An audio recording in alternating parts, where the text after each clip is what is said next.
Assalamualaikum warahmatullahi wabarakatuh. Waalaikumsalam warahmatullahi wabarakatuh. Perkenalkan, saya Inang Suciati dan rekan saya Sifa Salsabila Nuraini. Kami mahasiswi Prodi Bimbingan dan Konseling Pendidikan Islam Universitas Pelita Bangsa, bermaksud ingin mewawancarai Mas Huda untuk memenuhi tugas leadership. Kita mungkin langsung saja ya, Mas Huda, silakan memperkenalkan diri dulu.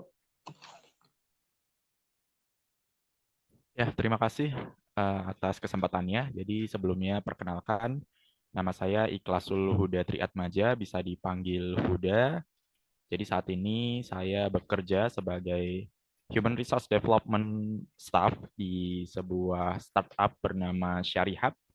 Startup ini bergerak di bidang educational technology atau bidang eh, teknologi pendidikan, jadi semacam bimbingan belajar namun sudah mengadaptasi teknologi virtual meeting ataupun juga website dan lain sebagainya. Kurang lebih itu mungkin. Silahkan bisa dilanjut. Oke. Kalau boleh tahu, Mas, basic pendidikannya dulu apa ya, riwayat pendidikannya gitu. Oh ya, pendidikan terakhir saya itu di S1 Psikologi Universitas Diponegoro.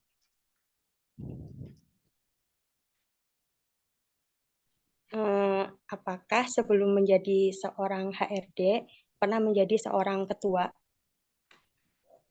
Ya, dulu pernah menjadi ketua di tahun 2019. Itu semasa saya menjabat sebagai ketua unit kegiatan mahasiswa tingkat fakultas. Jadi kurang lebih periodenya itu dari Desember 2018 sampai dengan bulan Desember 2019. Kurang lebih seperti itu.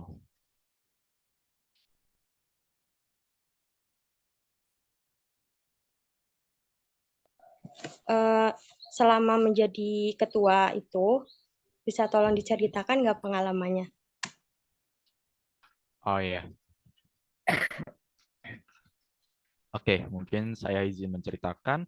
Jadi pada saat itu saya itu berkuliah di tahun 2017 ya. 2017 itu baru masuk, kemudian saya mendaftar di organisasi tersebut, terus di tahun 2017 itu jadi staff awalnya. Nah, kemudian jadi staff itu dari mulai Desember 2017 sampai dengan bulan Desember juga 2018. Nah, di bulan Desember itu juga saya mencalonkan diri menjadi ketua di unit kegiatan mahasiswa tersebut.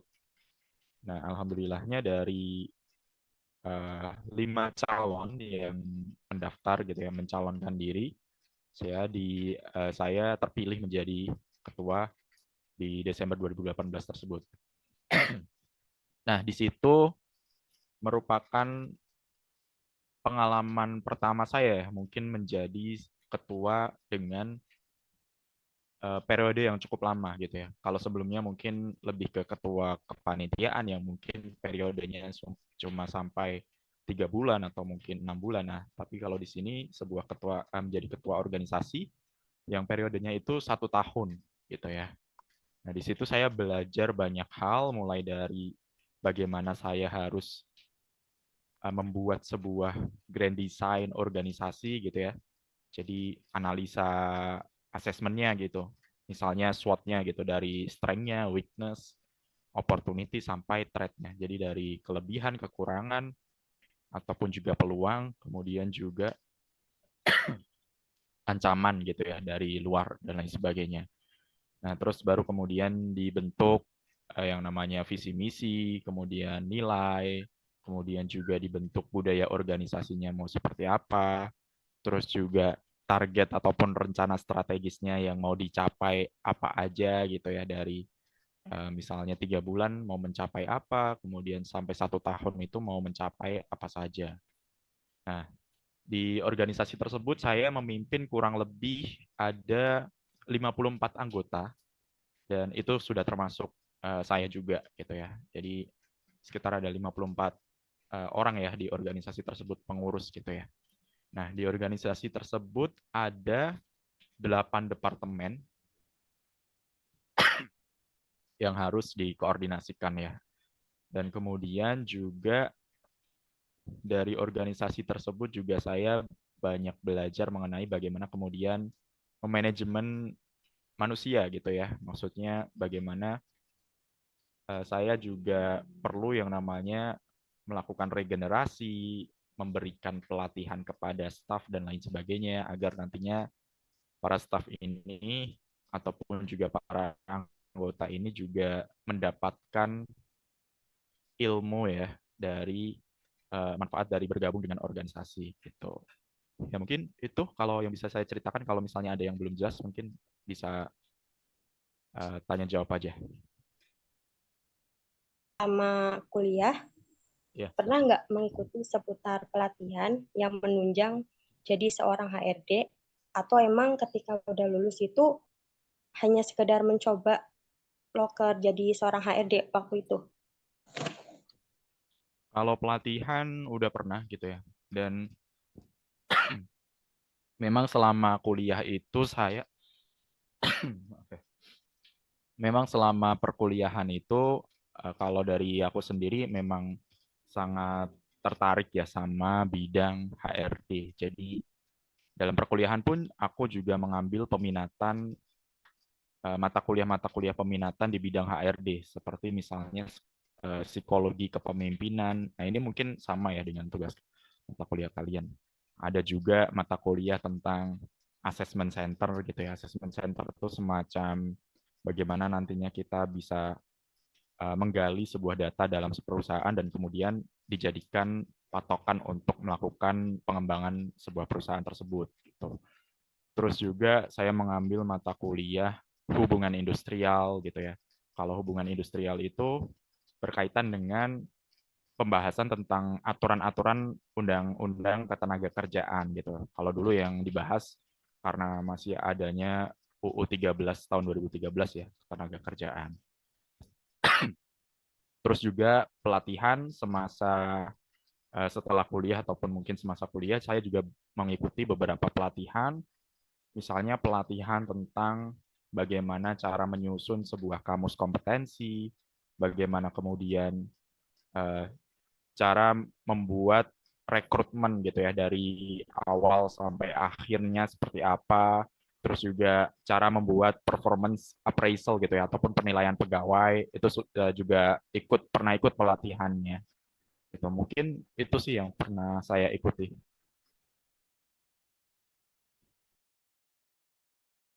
Oke, mungkin selanjutnya ada pertanyaan dari teman saya, Siva. Oke, baik, terima kasih. Saya mau bertanya nih ya, Mas. Kalau misalkan dalam menjalankan tugas kan tadi ada 54 karyawan ya. Dari yang itu ada di 8 departemen. Nah, itu membantu apa aja ya? Kalau boleh tahu. Membantu hal apa aja? Bisa dimengerti nggak? Maaf, gimana? Bisa Eh, diulangi? Agak putus-putus. kan tadi kata Masnya menjalankan tugas, kan Mas punya 54 karyawan dari 8 departemen. Nah, itu membantu apa aja ya kalau boleh tahu ya?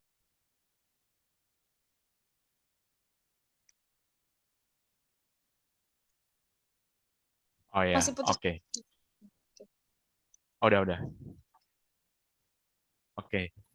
Ya, jadi 54 pengurus ya totalnya.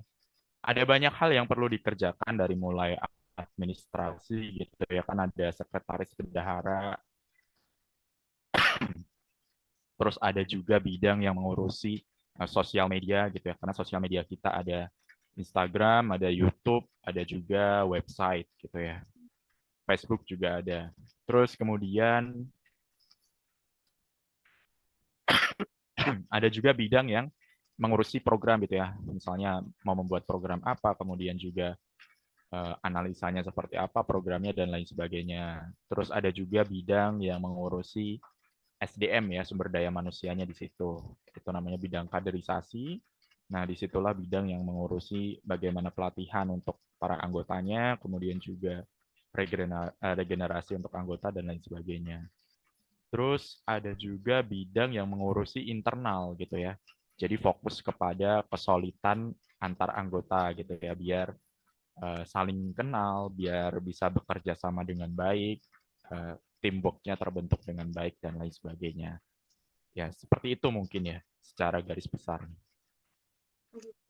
Oke, baik, terima kasih. Kemudian saya ingin bertanya lagi, kan tadi sehubungnya dengan basic pendidikan. Nah, kan kita sama-sama mempelajari tentang psikolog ya. Kecocokan dari bekerja di bidang HR itu apa ya? Kayak skill apa saja yang dibutuhkan gitu? Maaf, boleh diulangi lagi? Mohon maaf. Ya. Kan tadi kita belajar sama-sama belajar pendidikan psikologi sama-sama pendidikan. Nah, kemudian skill apa sih yang dibutuhkan gitu? Skill apa saja yang dibutuhkan? Skill apa saja yang dibutuhkan untuk apa? Maaf. Untuk Ya, menjadi HRD atau ya skill yang dibutuhkan yang kayak gitu. Di HRD gitu apa aja yang skill yang dibutuhkan karena kita sama-sama di pendidikan dan psikologi gitu. oh, skill apa aja yang dibutuhin kalau misalnya jadi HRD gitu ya. Iya, Oke. betul.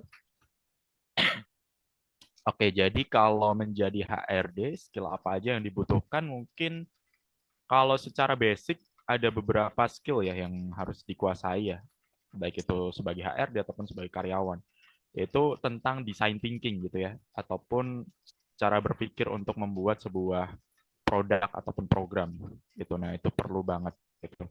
Terus juga yang kedua itu skill tentang membaca data ataupun mengolah data. Jadi misalnya kalau HRD kan banyak banget tuh berkutat sama data, misalnya data pegawai ataupun juga data pendaftar gitu ya, ataupun juga bahkan data payroll ataupun penggajian dan lain sebagainya. Nah, sebagai HRD harus bisa memanfaatkan data tersebut untuk menjadi sebuah dasar misalnya untuk membuat program ataupun mengevaluasi fungsi HRD itu sendiri gitu ya. Kemudian yang ketiga mungkin juga perlu yang namanya skill ataupun kompetensi yang berkaitan dengan inisiatif ya. Jadi artinya di sini perlu banyak secara basic perlu banyak inisiasi dari diri sendiri untuk mau belajar, kemudian juga untuk mengerjakan pekerjaan secara cepat dan tepat dan lain sebagainya. Nah, kemudian kalau skill yang lebih ke teknis ataupun yang memang itu punyanya HRD gitu ya, itu ada misalnya skill tentang rekrutmen gitu ya. Nah, kalau rekrutmen tentunya kalau di psikologi itu ada yang namanya berbagai alat-alat ataupun instrumen untuk melakukan penggalian data gitu ya, ataupun assessment. Misalnya ada alat psikotes gitu ya, tes psikologi, terus juga kita bisa melakukan penggalian data melalui wawancara gitu ya, ataupun observasi melalui FGD ataupun LGD dan lain sebagainya. Nah, itu kalau berkaitan sama skill rekrutmen ya, yang lebih ke teknisnya. Terus juga skill yang selanjutnya itu mungkin berkaitan dengan skill uh, akuntansi juga berkaitan gitu ya, karena nantinya akan ada payroll. Nah, di situ akan melakukan penggajian, penghitungan gaji, penghitungan lembur, kemudian juga cuti dan lain sebagainya. Nah, di situ diperlukan yang namanya skill untuk akuntansi ataupun juga penghitungan itu tadi. Terus berkaitan sama bidang hukum itu juga ada yang namanya hubungan industrial gitu ya. Ataupun mungkin kalau biasanya teman-teman di kantor tuh nyebutnya industrial relationship gitu ya. Jadi bagaimana nanti peraturan-peraturan ketenaga kerjaan di daerah tersebut gitu ya. Mungkin ada nih perda ataupun peraturan daerah di kabupaten yang berbeda dengan kabupaten lainnya atau seperti apa gitu. Misalnya kalau yang paling mencolok tuh yang paling berbeda ya tentang upah minimum provinsi, upah minimum kota, upah minimum kabupaten, terus juga bagaimana nanti pengurusan perizinan pegawai dan lain sebagainya di daerah tersebut. Nah, itu berkaitan dengan hubungan industrial. Hubungan industrial juga berkaitan sama nantinya hubungan dengan serikat buruh gitu ya. Jadi bagaimana membina hubungan. Nah, di situ diperlukan juga yang namanya skill untuk komunikasi interpersonal gitu ya, agar nanti bisa berkomunikasi dengan baik dengan serikat buruh, terus kemudian hubungannya terjalin dengan baik. Kurang lebih mungkin secara basic ataupun umumnya HR itu kurang lebih seperti itu. Oh iya. Terima kasih Mas. Kemudian ada pertanyaan terakhir dari saya. Suka duka menjadi seorang HRD itu apa saja ya? Oh ya, oke. Suka dukanya mungkin yang pernah saya alami aja ya. Jadi misalnya kalau di bidang rekrutmen gitu ya, itu kadang ketika kita nih udah dapat kandidat gitu ya, terus kemudian sudah dikirimi offering letter dan lain sebagainya, tapi ternyata kandidatnya ghosting gitu, yang ngehilang karena mungkin udah dapat tawaran pekerjaan lain dan lain sebagainya. Nah itu dukanya tuh. Biasanya kayak gitu ada juga gitu. Terus kemudian juga duka, berkaitan sama duka juga mungkin misalnya misalnya berkaitan sama em, ya siap-siap aja untuk banyak dicat ya sama kandidat dan lain sebagainya, karena itu nanti berkaitan sama rekrutmen ya, pembukaan rekrutmen di perusahaan masing-masing. Nah, di situ mungkin dukanya lebih ke tipe chatting orang-orang tuh beda-beda gitu ya. Jadi ada yang mungkin sopan banget, ada yang nggak sopan banget gitu. Kadang ada yang ngawalinnya pakai PP gitu, nah di WhatsApp. Nah itu agak gimana juga gitu ya. Nah itu mungkin berkaitan duka-dukanya. Nah kalau sukanya mungkin di sini yang aku alamin, kita bisa ketemu sama banyak tipe orang gitu ya. Jadi kita punya banyak referensi ataupun mungkin menambah wawasan kita juga, karena nanti kalau misalnya di bidang rekrutmen tuh kita sering banget ngobrol ataupun nge-interview sama orang kayak gini nih. Jadi kita tahu bagaimana menilai seseorang, kemudian juga kita bisa lebih tahu banyak gitu ya tentang wawasan seseorang dalam pandangannya tentang sesuatu dan lain sebagainya. Nah, kalau sukanya kalau dari saya mungkin lebih ke situ ya. Terus juga sukanya lagi mungkin kita bisa lebih akrab sama teman kantor yang lain gitu ya. Karena memang HRD itu kan fokusnya buat ngurusin orang-orang ataupun sumber daya manusia yang ada di perusahaan gitu ya. Jadi otomatis secara secara langsung kita harus kenal sama semua orang yang ada di perusahaan. Nah, itulah yang jadi hal yang bikin saya senang juga ataupun sukanya gitu mungkin kalau sebagai HRD. Mungkin itu sih yang saya alami ataupun based on pendapat saya. Ketika menghadapi kendala tadi, Mas, yang dukanya itu gimana tuh? Oke.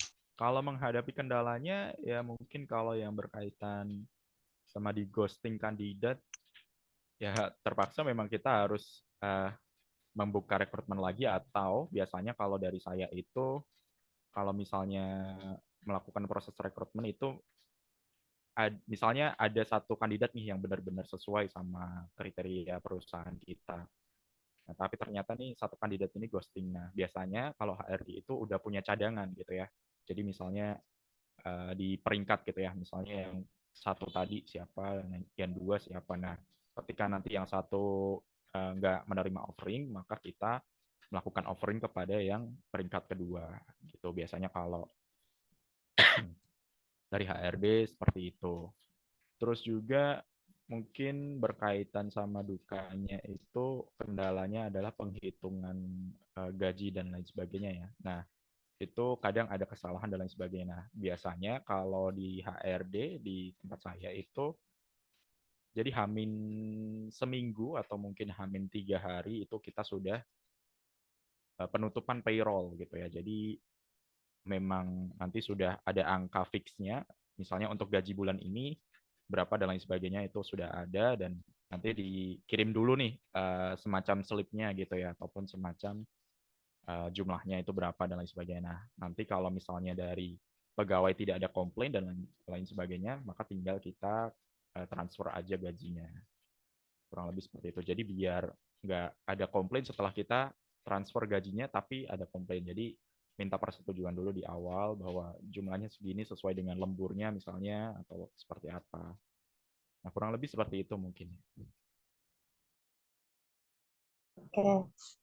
Seputar dunia HR nih ya Mas, kan itu banyak ya macam-macam bagiannya kayak ada HR generalis, HCD, HRGA, dan lain-lain. Bisa tolong dijelaskan sedikit nggak masing-masing perbedaannya? Hmm, oke. Kalau yang di bidang HRGA ya, ataupun Human Resource General Affair ya. Jadi kalau itu biasanya mungkin perbedaannya lebih ke job desk ya, ataupun fungsinya. Kalau di HRGA itu dia lebih mengurusi dua hal ya, yaitu yang sumber daya manusia. Sumber daya manusia secara umum ya, HR itu sendiri ya. Jadi misalnya rekrutmen, payroll, kemudian juga hubungan industrial, terus juga mengurusi berkaitan sama pengembangan organisasi gitu ya. Nah, kalau secara HR-nya seperti itu mungkin ya secara basic aja lah ya. Terus GA itu lebih mengurusi umum gitu ya. GA kan lebih ke pengadaan umum gitu ya. Jadi misalnya nanti job desk-nya itu ataupun fungsinya lebih ke misalnya pengadaan barang gitu ya, misalnya kertas gitu ya di kantor atau mungkin pengadaan komputer, pengadaan kursi, meja dan lain sebagainya. Pokoknya barang-barang yang berkaitan sama kebutuhan kantor gitu ya. Dan nggak cuma itu, umum itu juga mengurusi bidang umum ini juga mengurusi yang namanya misalnya uang bensin gitu ya untuk bosnya atau mungkin untuk pegawai dan lain sebagainya. Nah, itu tugasnya dari si GA juga. Terus juga mengurusi misalnya renovasi kantor dan lain sebagainya. Jadi GA itu benar-benar tugas yang sangat umum yang diperlukan oleh kantor dan itu berkaitan sama operasional kantor. Terus kalau yang HCD ya, itu lebih ke kan itu Human Capital Development ya. Nah, kalau itu lebih ke perbedaan ini aja sih, perbedaan sudut pandang ya. Kalau biasanya kan human resource development ya. Human resource itu lebih ke sumber daya manusia gitu ya. Kalau human capital itu lebih memandang manusia itu sebagai sesuatu yang mungkin kalau bahasa dalam akuntansi itu aset aktif gitu ya, yang bisa dikembangkan. Jadi bukan sebuah sumber daya yang sekiranya nanti kalau kurang perform ya udah habis gitu ya.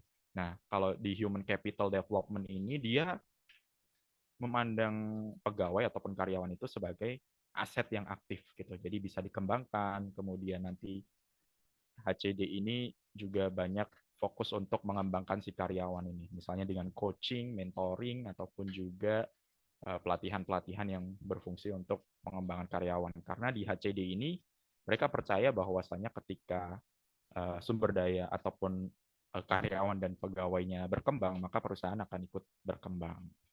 Seperti itu mungkin. Terakhir ya Mas, pesan dan Oke, motivasi silakan. untuk teman-teman BKPI ini ya, teman-teman saya supaya bisa menumbuhkan rasa leadership gimana? Gimana? Maaf, supaya bisa apa? Tadi agak keputus nih. Iya, maksudnya eh, pesan dan motivasinya untuk teman-teman BKPI supaya bisa menumbuhkan rasa leadership gitu. Gimana? Oh, oh gitu. Kalau itu mungkin jangan pernah takut buat mencoba aja sih. Jadi ketika memang ada kesempatan, silahkan dicoba gitu ya. Jadi eh, berani aja untuk mencoba dan sembari nantinya mempersiapkan ataupun memantaskan diri sebagai seorang leader dan lain sebagainya gitu ya. Pun juga selama belum ada kesempatan, teruslah berusaha untuk mempersiapkan diri gitu ya. Mungkin ikut pelatihan atau mungkin menjadi anggota di sebuah organisasi dan lain sebagainya agar nanti bisa mengasah jiwa leadership masing-masing gitu ya. Karena memang leadership itu adalah skill basic yang memang harus dimiliki semua manusia gitu ya.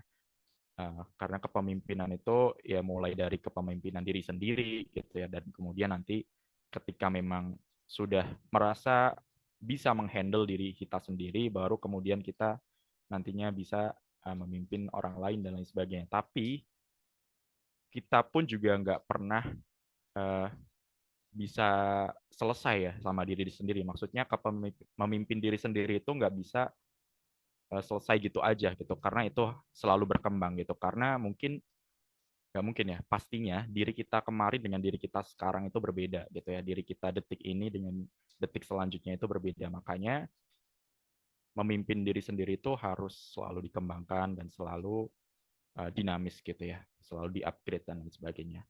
Nah, mungkin itu. Jadi jangan takut untuk mencoba dan tetaplah mengembangkan diri untuk memimpin diri sendiri dan juga mempersiapkan diri untuk nantinya mengambil kesempatan sebagai seorang pemimpin. Mungkin itu dari saya. Terima kasih. Baik, terima kasih Mas sudah menyempatkan waktu untuk berbincang sedikit seputar dunia HR dengan kami. Semoga bisa mendatangkan manfaat buat banyak orang. Mungkin cukup sekian ya Mas dari kita. Mohon maaf apabila ada kekurangan. Wassalamualaikum warahmatullahi wabarakatuh. Waalaikumsalam warahmatullahi wabarakatuh. Oke, terima kasih. Aku izin live dulu ya.